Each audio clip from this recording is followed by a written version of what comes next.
Not really into super formatics, just chilling on the That's phone. chill.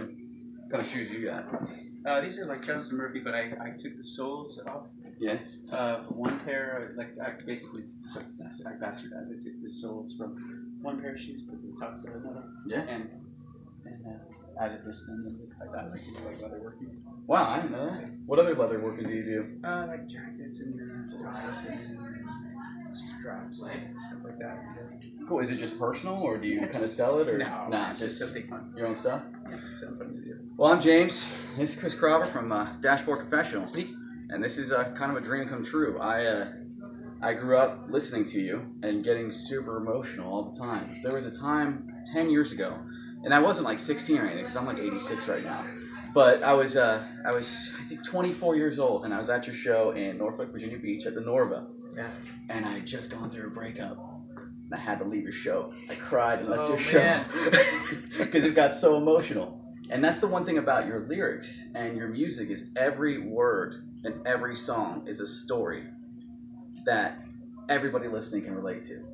And it's such a beautiful thing. And I hate asking the general question of how do you get into that mindset, but where do you go in your mind, both where do you go physically and also mentally to write? Are you always writing? I'm always writing, but then you just kind of like surrender to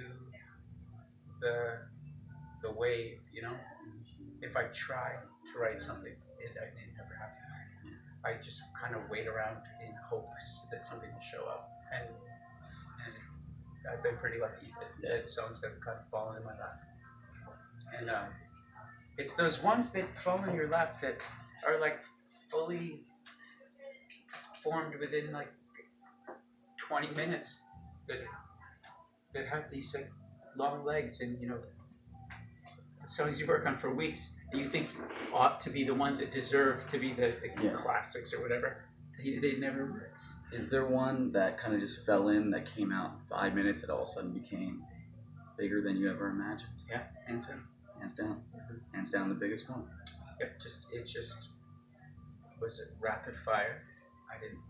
Where were you at? I was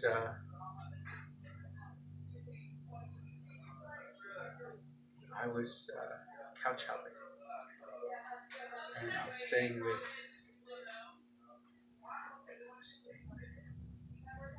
I was at Fort Lauderdale, staying with a friend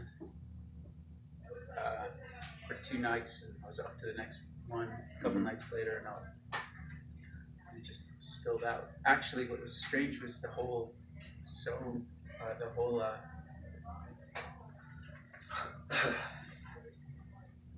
thing felt like it was already written as I was writing it. It was a very strange experience. Were you alone? Yeah. Yeah.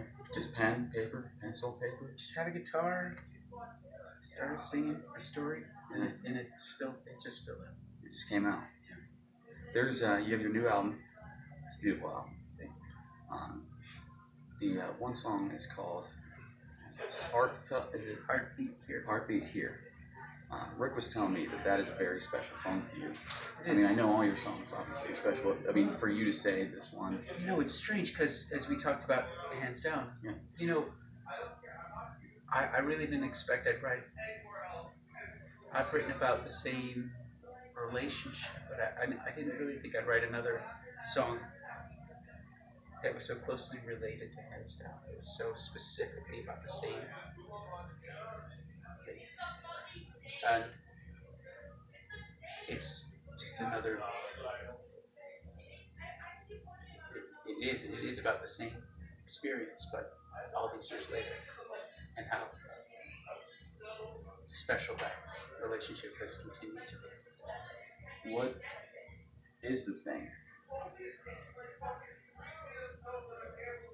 Well, I think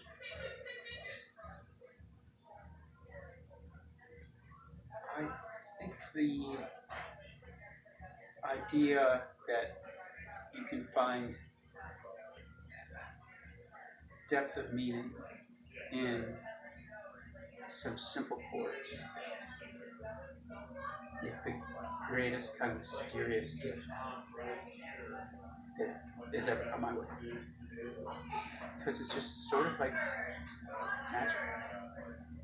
When was the first time you felt the magic? What was the first thing you've ever written? First thing I've ever read.